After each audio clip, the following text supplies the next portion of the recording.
আবহাওয়ার খবরে নজর রাখতে হবে। এই গরম থেকে কবে মুক্তি, কিভাবে মুক্তি? না, হাওয়া অফিস কোনো ভালো খবর শোনাতে পারছে না, বরং উল্টো খবর দিচ্ছে, যে খবর মোটেও ভালো নয়। গরম আরো বাড়বে, এই হাঁসফাঁস দশা চলবে। দক্ষিণে এরকম পরিস্থিতি থাকবে, আরো গরম বাড়বে। বৃষ্টির কোনো চান্স নেই, আপাতত বৃষ্টির কোনো সম্ভাবনা দেখা যাচ্ছে না, বরং তাপপ্রবাহ চলবে। কি বলছে হাওয়া অফিস? কোন কোন জেলায় তাপপ্রবাহ, বৃষ্টি কোন রকম কোনো সম্ভাবনা রয়েছে কি? হলে কি তাপমাত্রা কমতে পারে? অভিজিৎ সরাসরি আমার সঙ্গে রয়েছেন। অভিজিৎ,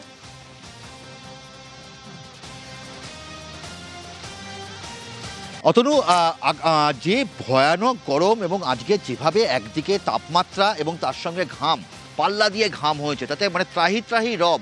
কলকাতা কেন, গোটা দক্ষিণবঙ্গ জুড়ে একটা ভয়ানক পরিস্থিতি। আলিপুর আবহাওয়া দপ্তর বলছে আগামীকাল এবং পরশু সামান্য হয়তো স্বস্তি হতে পারে। আগামীকাল বা পরশুর মধ্যে যে কোনো একদিন কলকাতায় অল্প একটু বৃষ্টি হতে পারে। এবং একই সঙ্গে দক্ষিণবঙ্গের বিভিন্ন জেলায় আগামীকাল বজ্রবিদ্যুৎ সহ ঝড় বৃষ্টির সম্ভাবনা রয়েছে। কোথায় না, মুর্শিদাবাদ, নদিয়া, বীরভূম, পূর্ব বর্ধমান, পশ্চিম বর্ধমান, হুগলি, হাওড়া এই জেলাগুলোতে, এবং উত্তর চব্বিশ পরগনা এবং দক্ষিণ চব্বিশ পরগনার উপকূলবর্তী অঞ্চলগুলোতে সেখানে সামান্য বৃষ্টিপাতের সম্ভাবনা রয়েছে। এবং কি কারণে বলছে না, পশ্চিমী ঝঞ্ঝা যেহেতু উপর দিয়ে যাচ্ছে এবং বিহারে বাতাসের ওপরে ঘূর্ণাবর্ত থাকায় এই সর্বত্রই আগামী কাল পরশু সামান্য বৃষ্টি হতে পারে, তাতে তাপমাত্রা কিছুটা কমবে। কিন্তু তারপরে আবার 7 তারিখ থেকে যে কে সেই, অর্থাৎ এই মারাত্মক গরম চলতে থাকবে।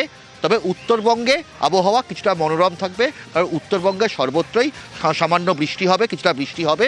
আর অন্যদিকে সিকিমের জন্য যেটা খারাপ খবর, সিকিমের মঙ্গন জেলায় যেখানে অত্যন্ত খারাপ পরিস্থিতি, সেখানে আগামী কাল পরশু আরো মারাত্মক বৃষ্টি হচ্ছে, মারাত্মক বৃষ্টি। আর উত্তরে কিছুটা হলেও স্বস্তি, কিন্তু দক্ষিণে তো স্বস্তি নেই। স্বস্তি কবে মিলবে তাও বলা যাচ্ছে না, বরং তাপপ্রবাহ চলবে। দক্ষিণ চব্বিশ পরগনা আর পশ্চিম মেদিনীপুরে তাপপ্রবাহের সতর্কতা রয়েছে। এরই পাশাপাশি অন্য জেলাগুলোতেও হাঁসফাঁস করতে হবে গরমে, এমনই অবস্থা। এবং বর্ষা নির্ধারিত সময়ের আগে ভারতে ঢুকেছে, উত্তরবঙ্গে ঢুকেছে, কিন্তু দক্ষিণবঙ্গে বর্ষা অধরা। নির্ধারিত সময়ে পার হয়ে যাওয়ার পরেও বর্ষা কবে আসবে দক্ষিণে তা এখনই নিশ্চিত করে বলা যাচ্ছে না।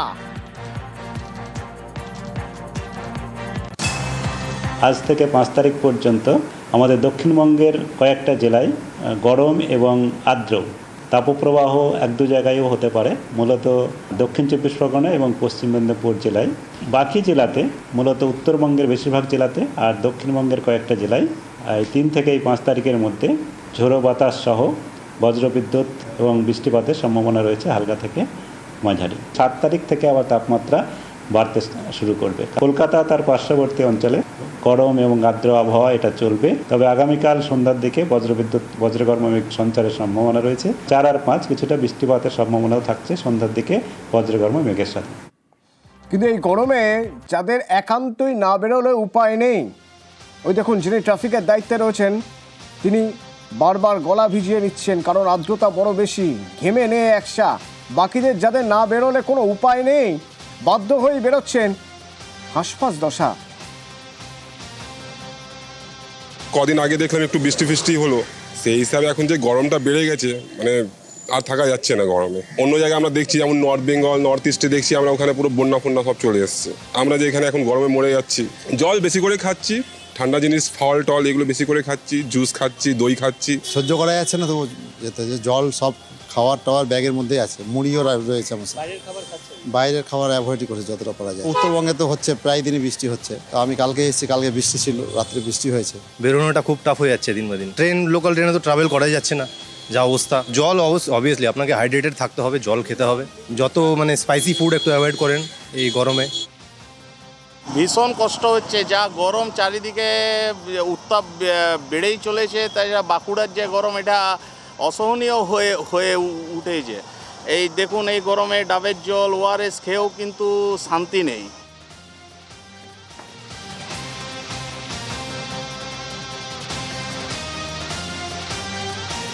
পশ্চিম মেদিনীপুর এবং দক্ষিণ 24 পরগনায় তাপপ্রবাহ পরিস্থিতি হতে পারে, আগে থেকে সতর্ক করা হচ্ছে। তো এই পশ্চিম মেদিনীপুরে মাত্র কয়েক মিনিটের একটা ঝড় হলো, যে ঝড়ে পুরো লন্ডভন্ড দশা, গাছ টাছ পুরো একাকার কীর্তি। মাত্র কয়েক মিনিটের ঝড়, তাতে এই অবস্থা। কতক্ষণ ঝড় হলো, আর তাতে শহর জুড়ে বিভিন্ন জায়গায় গাছ পড়ে গেছে। রাস্তা কিভাবে রাস্তা থেকে গাছ সরানো সম্ভব হচ্ছে, কোথায় কোথায় কতটা ক্ষতি হলো একবার দেখা যাক। আমার সঙ্গে শোভন রয়েছেন সরাসরি। শোভন,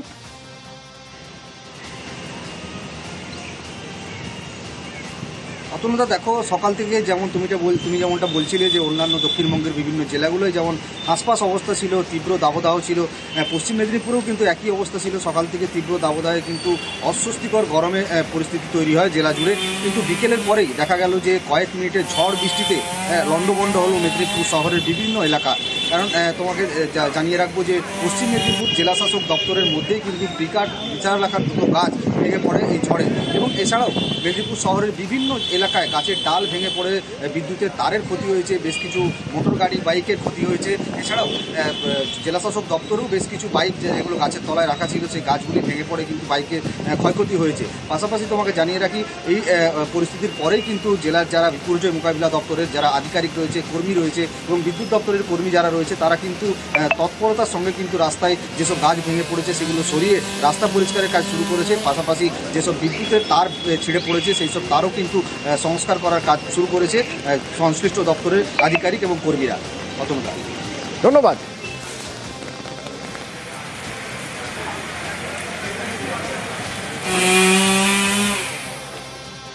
ঠিক এই পশ্চিম মেদিনীপুরের মতোই মাত্র কয়েক মিনিটের ঝড় দক্ষিণ 24 পরগনায়, সব লণ্ডভণ্ড। তারই মাঝে জীবনের ঝুঁকি নিয়ে পারাপার। ওই দেখুন এই ভয়ানক ঝড়, সেই ঝড়ে নৌকায় পারাপার, যে কোনো মুহূর্তে বড় দুর্ঘটনা ঘটতে পারত।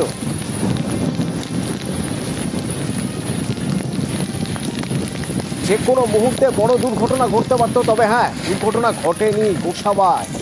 ফেরি চলাচল এই ঝড়ের মধ্যেই চলছে। আসলে যখন ফেরি চলাচল শুরু হয়েছে, যখন মাঝ নদীতে নৌকা, তখন উঠেছে ঝড়। আগে থেকে বোঝা যায়নি, তাই হয়তো সাবধানও হওয়া যায়নি। তো কি হয়েছিল একবার দেখবো। আমার সঙ্গে অনুপ রয়েছে সরাসরি। অনুপ, এই নৌকাটি তো বড় বিপদে পড়তে পারতো।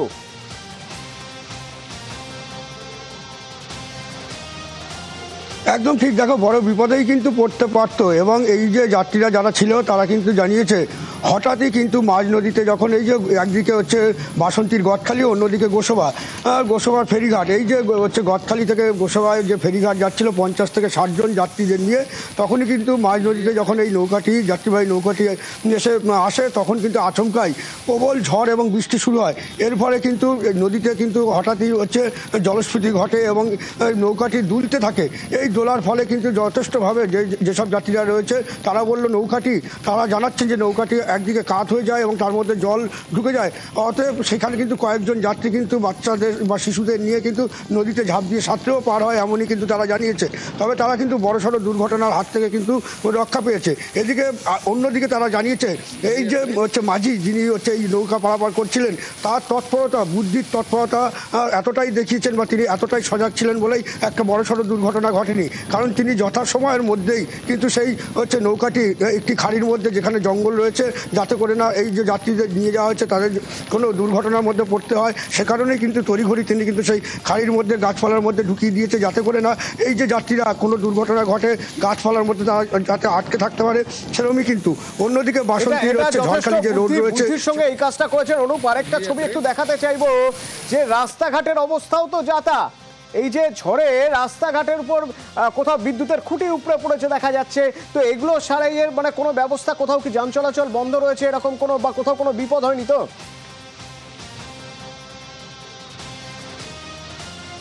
না দেখো, যান চলাচল প্রায় আধা ঘন্টা হচ্ছে বন্ধ ছিল, কারণ বিদ্যুৎ দপ্তরের কর্মীরা কিন্তু তড়িঘড়ি এই যে বাসন্তী থেকে ঝড়খালি যে রাস্তা রয়েছে সেই শঙ্কর মোড়ের কাছেই মাত্র 10 মিনিটের ঝড়েই কিন্তু দুটি ইলেকট্রিক পোস্ট কিন্তু রাস্তার উপর পড়ে যায়।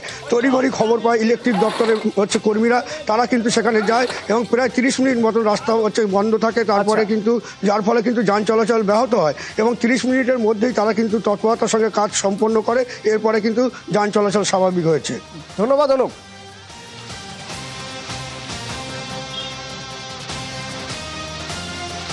গরম তো কমার নাম নেই, তার মধ্যে এরকম ঝড় মাঝে মধ্যেই লন্ডভন্ড করে দিচ্ছে সবকিছু। এদিকে উত্তর পূর্বে বিপর্যয় চলছে। ইম্ফল, মণিপুর, দেখুন এই অবস্থা। বাড়িতে বয়স্ক শিশু যারা রয়েছেন তাদের দুর্গত এলাকা থেকে এইভাবে সরিয়ে নিয়ে যেতে হচ্ছে।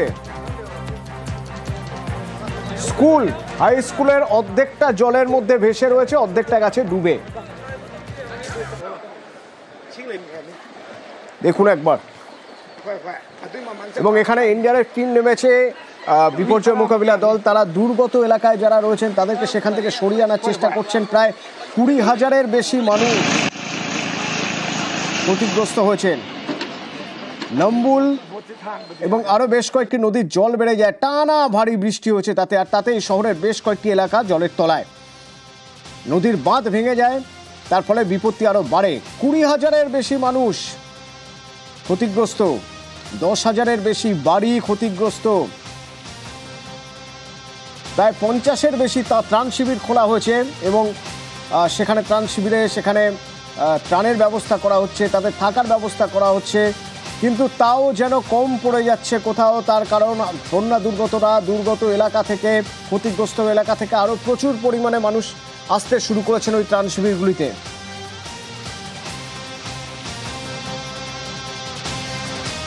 ঠিক ইম্ফলের মতোই, মণিপুরের মতোই সিকিমের অবস্থাও ভয়াবহ।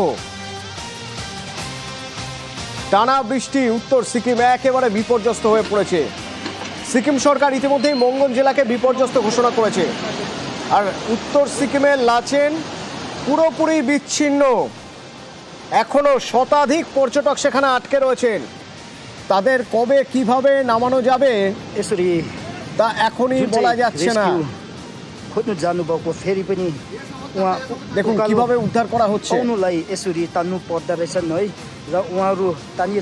একটা গাড়ি আটকে পড়েছিল এবং ক্রেন দিয়ে তোলা হচ্ছে। অনেক জায়গাতেই রাস্তা ভেঙে গিয়েছে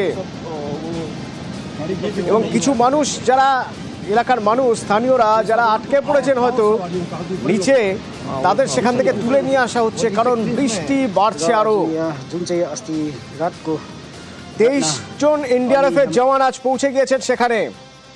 দিল্লি থেকে বিশেষ টিম গিয়েছে। এনডিআরএফ-এর সঙ্গে প্রশাসন একযোগে কাজ করছে, কিন্তু শখানেকের বেশি পর্যটক, প্রায় শতাধিক পর্যটক এখনো পর্যন্ত তারা আটকে রয়েছেন উত্তর সিকিমের লাচেনে, যেখান থেকে তাদের এখনো নামানো সম্ভব হয়নি।